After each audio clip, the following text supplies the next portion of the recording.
students, how are you? Welcome back. I am Ranveer Singh from Mehta Sir की class. Yesterday, you taught from me, you learned from me about the concept of model. In last video, अगर आपने पिछला video नहीं देखा है, part 1 जो model का part 1 है, वो आप हमारे YouTube स्क्रीन के ऊपर लेफ्ट साइड में सिंबल है आई, उसके ऊपर क्लिक करके देख सकते हैं. और now we are going to start now use of can. जैसा कि मॉडल पार्ट सेकेंड, पिछला वीडियो जो मैंने बताया था अभी थोड़ी देर पहले, वो है पार्ट 1. मॉडल पार्ट सेकेंड में हम पढ़ेंगे use of can. Use of can का मतलब हिंदी में सकना या सकता है, ठीक है. और इसको ये क्या देता है? कैन हमेशा देता है the sense of present tense का, द सेंस ऑफ प्रेजेंट, वर्तमान की स्थिति के बारे में ये हमें सेंस देता है. जैसे कि आपको मॉडल सीखने से पहले subjects can, V1, other word, इन चीजों की आपको जानकारी होनी चाहिए. अगर इतना आप में ज्ञान है, यू कैन डू इट. जैसे कि can is a use with a sense of power. Can is the use with sense of ability.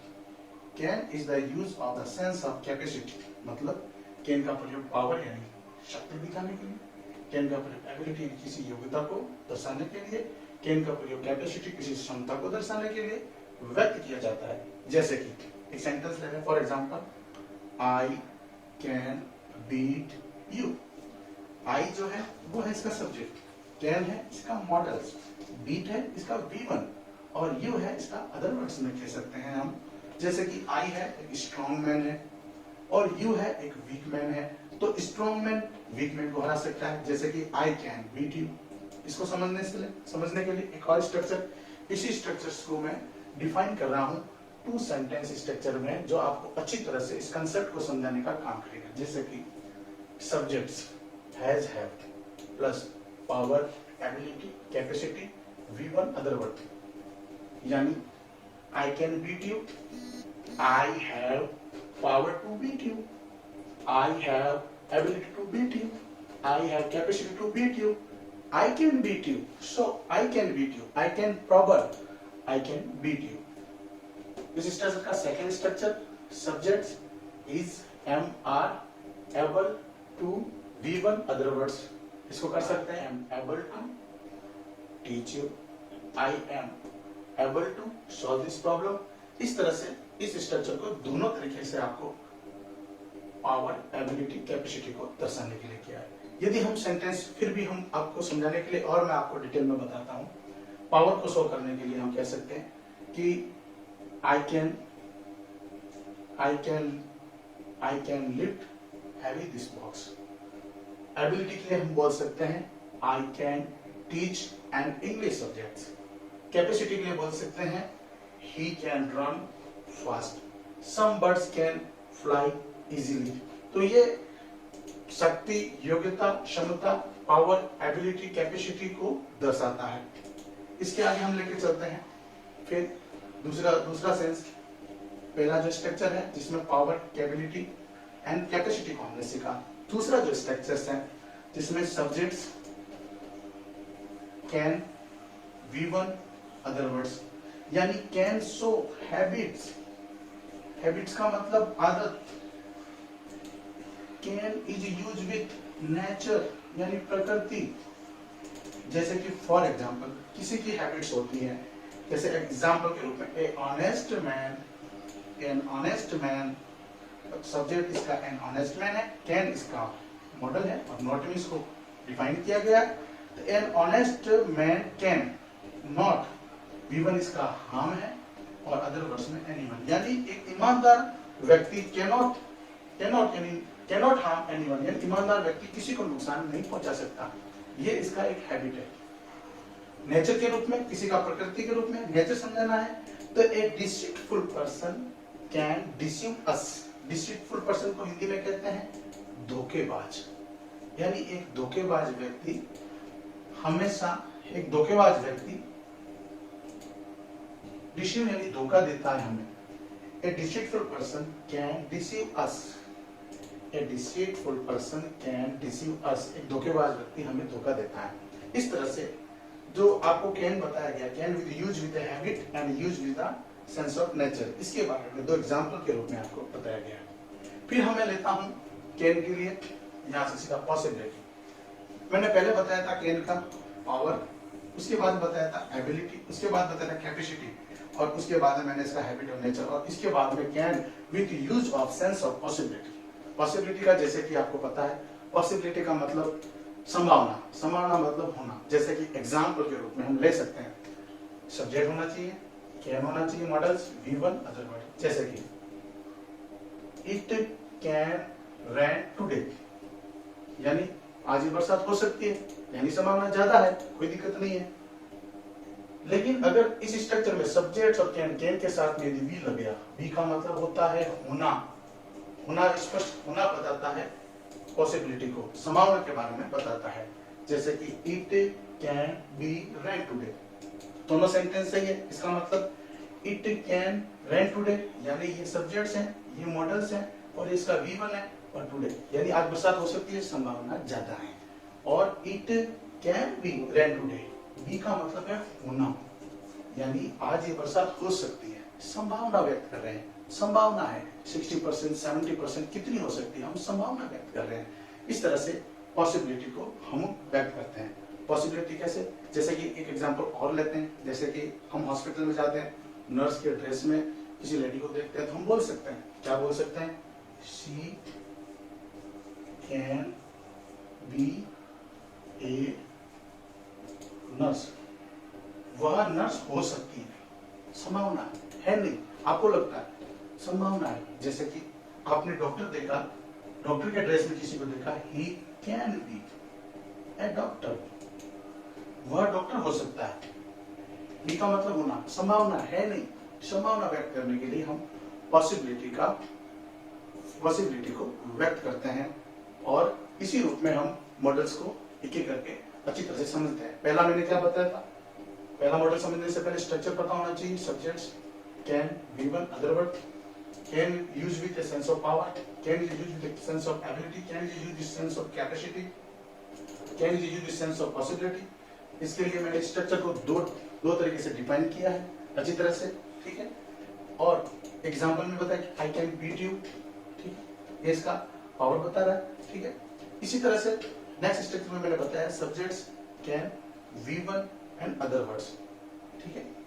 उसी तरह से can use with A habits, can use with nature, यानी ये हैबिट्स और nature को show करता है। जैसे कि N honest man can not harm anyone, एक ईमानदार व्यक्ति किसी को नुकसान नहीं पहुंचा सकता। उसी तरह से a deceitful person can deceive us, धोखेबाज व्यक्ति हमें हमेशा धोखा देता है।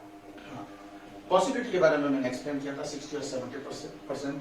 सब्जेक्ट्स के बाद में कैन, V1 अदर वर्ड्स होना चाहिए। उसके बाद में जैसे कि example it can rain today, एक सेंटेंस स्ट्रक्चर बताया गया है, यहाँ पे कैन मॉडल से रेन V1 है, बरसात हो सकती है, संभावना ज्यादा है, ठीक है। फिर अब बात होती है, अगर इसमें स्ट्रक्चर में कैन के साथ भी लग जाता है तो होना, बी का मतलब होना, जैसे कि it can be rain today, यहाँ पे कैन मॉडल्स का काम कर रहा है, और ये V1 इसके लिए V1 का काम कर रहा है, नाउन यहाँ पे नाउन है, रेन यहाँ पे नाउन का काम कर रहा है, तो बरसात हो सकती है, संभावना है, कोई दिक्कत नहीं। किसी डॉक्टर को देखा, इंजीनियर को देखा, नर्स को देखा, अगर आपको लगता है नहीं, she can be a nurse, वह नर्स हो सकती है, आपको नर्स के ड्रेस में देखा, संभावना है। He can be A doctor, वह डॉक्टर हो सकते हैं। उसी तरह से ही कैन बी टीचर्स, वो टीचर्स हो सकते हैं। इसी तरह से हम इनको मॉडल को अच्छे अलग तरीके से हम इन अलग अलग कंडीशन में इनको समझ सकते हैं। मैं once again I would like to say please subscribe and share and like our video, और ज्यादा से ज्यादा इसको शेयर करें, समझें, बारीकी से एक एक चीज मैं बता रहा हूँ। और इसको समझने से पहले आपको इसका फर्स्ट मॉडल का पार्ट 1 वीडियो देखें, और मॉडल का पार्ट 2 जो अभी आपके सामने चल रहा है। हम बात कर रहे हैं be permitted to, be alert to, अनुमति देना या लेना, जिसके बारे में बात कर रहे हैं रफ परमिशन के बारे में। अब परमिशन के बारे में बात कर रहे हैं, आपने अलग अलग क्लासों में परमिशन के बारे में पढ़ा होगा। जैसे कि परमिशन 3 प्रकार की होती है। पहली जिसके बारे में बात कर रहे हैं फॉर्मल परमिशन, दूसरी इनफॉर्मल परमिशन, तीसरी पोलाइट परमिशन। अगर हम फॉर्मल परमिशन की ओर जाएंगे तो मे का प्रयोग करेंगे, इनफॉर्मल परमिशन की ओर जाएंगे तो कैन का प्रयोग करेंगे। यदि हम पोलाइट परमिशन की ओर जाएंगे, पोलाइट, तो हम कुड और वुड दो वर्ड से इनका प्रयोग करेंगे। हम बात करें फॉर्मल परमिशन, यानी सामने वाला आपका आपसे बड़ा है, शिष्टाचार दिखा रहे हो, अनपरिचित है, जैसे स्टूडेंट क्लास में एंटर होता है, तो अगर हम मे का प्रयोग करेंगे तो मे का स्ट्रक्चर मे, सब्जेक्ट्स, V1, अदर वर्ड्स, और हम सर का प्रयोग कर सकते हैं फर्स्ट पर्सन वाचक। तो सेंटेंस रहेगा मे आई कम इन सर। इस सर शब्द का उपयोग करना जरूरी है। मे आई कम इन सर, क्या मैं अंदर आ सकता हूँ? तो मे शब्द जो व्यक्त होता है शिष्टाचार दिखाने के लिए, जैसे कि आप इंटरव्यू के लिए जाते हैं, आप जाते हैं हेलो सर थोड़ी बोलते हैं, आप उसमें अपना शिष्टाचार दिखाते हैं, आगे वाला अननाउन है तो उस समय आप मे का प्रयोग करोगे। May I come in sir, may I have a talk with you, may I have a coffee with you, may I have a lunch with you. इस तरह से हम इनको मे का प्रयोग, जैसा कि हमने पहले फॉर्मल परमिशन के बारे में सीखा है, एग्जाम्पल के रूप में मैंने आपको काफी एग्जाम्पल्स बताए हैं। फिर हम इनफॉर्मल की बात करेंगे जिसको अनौपचारिक, जैसे कि कैन। कैन में आपको सबसे पहले ये देखना, can use with A power, जहाँ पावर बताई जाती है वहाँ किसी तरह का शिष्टाचार निभाना नहीं है, वहाँ किसी तरह की आपको पोलाइट दिखाने की जरूरत नहीं है। आप कह सकते हैं, यदि आप किसी दोस्त के घर जा सकते हैं तो कह सकते हैं can I come in sir, sorry can I come in, sir नहीं लगाएंगे। उसी तरह से एक sentence, can I take it, क्या मैं ले सकता हूं?